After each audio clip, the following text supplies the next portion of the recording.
अच्छा भैया हम भोजपुरी गायक भैया संतोष यादव हमारा तरफ से तमाम श्रोता समाज के हार्दिक हार्दिक स्वागत बा। आज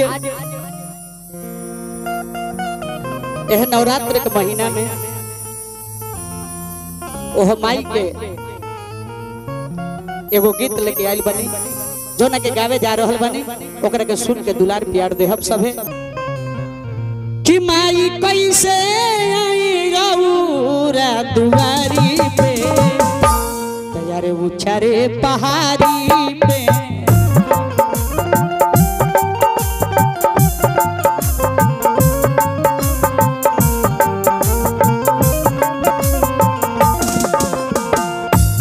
माई कैसे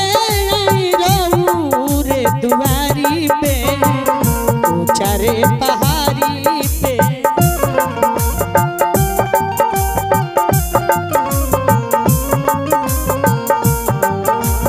जय हो अंकित भैया।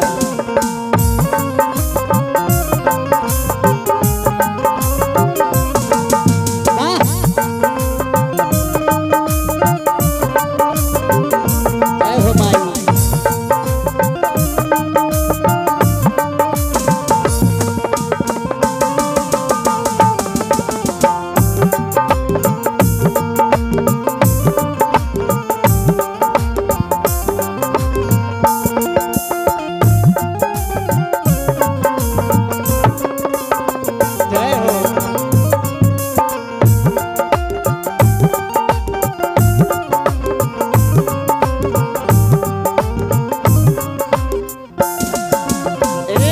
भक्त कहले कि ये माई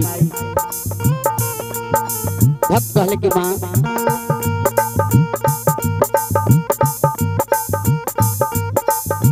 कलसा सजौले बानी लागल बा मनसा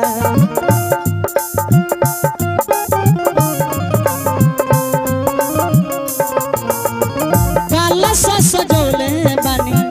लागल बा मनसा आई के पूरा दे माई दिलावा के लालसा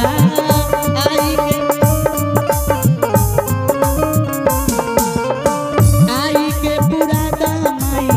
दिलावा के लालसा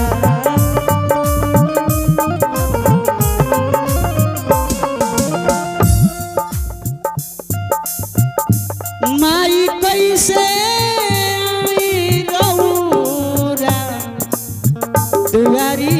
पे माई कैसे आई रउरा दुआरी पे उछारे पहाड़ी पे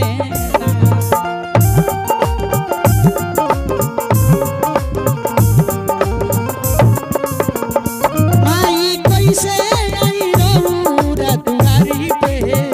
उछारे पहाड़ी पे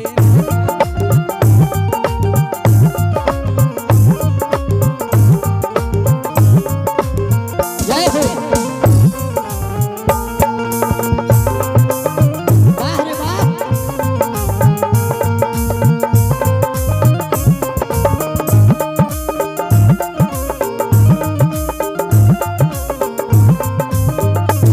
जय हो माई